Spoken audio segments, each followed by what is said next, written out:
నమస్తే, welcome to Khyati connects. నేను మీ ప్రేమ్. కర్ణాటక రాజకీయాల్లో అత్యంత కీలక మలుపు చోటు చేసుకుంది. గత కొద్ది రోజులుగా నివురుగప్పిన నిప్పులా ఉన్న కాంగ్రెస్ అంతర్గత విభేదాలు ఒక్కసారిగా బద్దలయ్యాయి. కర్ణాటక ముఖ్యమంత్రి సిద్ధరామయ్య తన పదవికి రాజీనామా చేసేందుకు సిద్ధమయ్యారు. ఇప్పటికే గవర్నర్ అపాయింట్మెంట్ కూడా ఖరారైంది. మరికొద్ది గంటల్లోనే ఆయన లోక్ భవన్ కు వెళ్లి తన రాజీనామా పత్రాన్ని సమర్పించబోతున్నారు. ఈ నేపథ్యంలో తదుపరి ముఖ్యమంత్రిగా ట్రబుల్ షూటర్ డీకే శివకుమార్ కు లైన్ క్లియర్ అయినట్లు తెలుస్తుంది. అసలు హైకమాండ్ నడిపిన వ్యూహం ఏంటి? సిద్ధరామయ్యకు ఇచ్చిన ఆఫర్ ఏంటి? ఈ నెల 30న జరగబోయే ప్రమాణ స్వీకారం వెనుక ఉన్న అసలు కథను ఇవాల్టి పాయింట్ ఆఫ్ వ్యూలో చూద్దాం.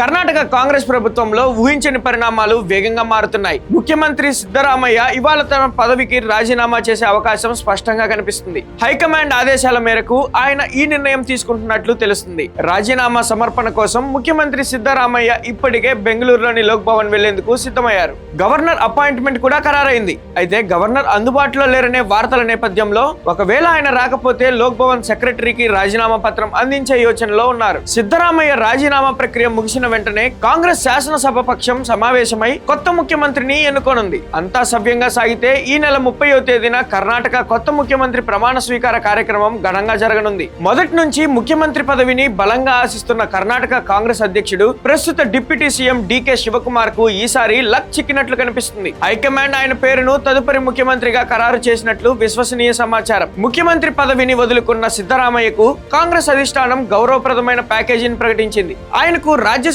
సీటును ఆఫర్ చేయడంతో పాటు కేంద్ర రాజకీయాల్లో ఏఐసిసిలో కీలక పాత్ర పోషించాలని కోరినట్లు సమాచారం. రాజ్యసభ సీటు మరియు కేంద్రంలో కీలక పదవి అనే హైకమాండ్ ప్రతిపాదనపై సిద్ధరామయ్య కొంత సమయం కోరారు. తన అనుచరులు వర్గీయులతో సుదీర్ఘంగా చర్చించిన తర్వాతే దీనిపై తుది నిర్ణయం ప్రకటిస్తానని ఆయన అధిష్టానానికి తెలిపినట్లు సమాచారం. రాజీనామాకు తరలి వెళ్లే ముందు సీఎం సిద్ధరామయ్య తన నివాసంలో సహచర మంత్రులకు అల్పాహార విందు ఏర్పాటు చేశారు. ఈ సమావేశానికి డీకే శివకుమార్ తో పాటు కేబినెట్ మంత్రులంతా హాజరయ్యారు.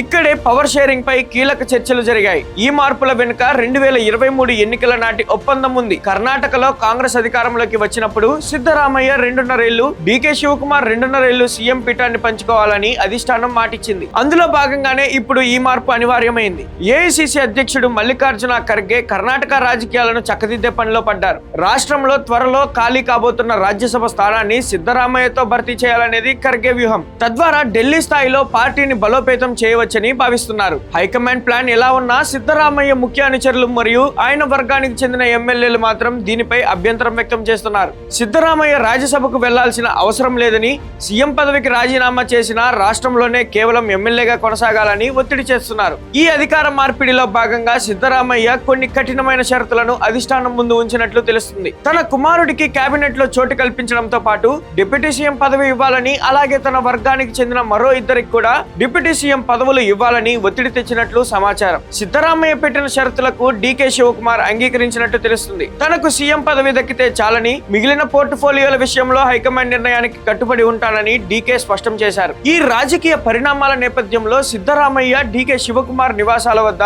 భారీగా పోలీస్ బందోబస్తు ఏర్పాటు చేశారు. జూన్ 18 వరకు ఆగకుండా ఈ 2-3 రోజుల్లోనే ఈ ప్రక్రియ మొత్తం పూర్తిగానుంది. చూశారుగా, కర్ణాటక కాంగ్రెస్ లో ఎప్పుడెప్పుడా అని ఎదురు చూస్తున్న పవర్ షేరింగ్ ఫార్ములా ఎట్టకేలకు అమల్లోకి వస్తుంది. సిద్ధరామయ్య రాజీనామా తర్వాత డీకే శివకుమార్ కర్ణాటకను ఎలా నడిపిస్తారనేది ఇప్పుడు ఆసక్తికరంగా మారింది. మరికొద్ది గంటల్లో లోక్ భవన్ నుంచి వచ్చే అధికారిక ప్రకటనతో ఈ సస్పెన్స్ కు తెరపడనుంది. ఈ అంశంపై మీ అభిప్రాయాన్ని కామెంట్ రూపంలో తెలియజేయండి. మన ఛానల్ లో సబ్స్క్రైబ్ చేసుకోవడం మర్చిపోకండి. ఈ అంశంపై మీ విలువైన అభిప్రాయాన్ని కామెంట్ రూపంలో తెలియజేయండి. Thank you for watching Khyati connects.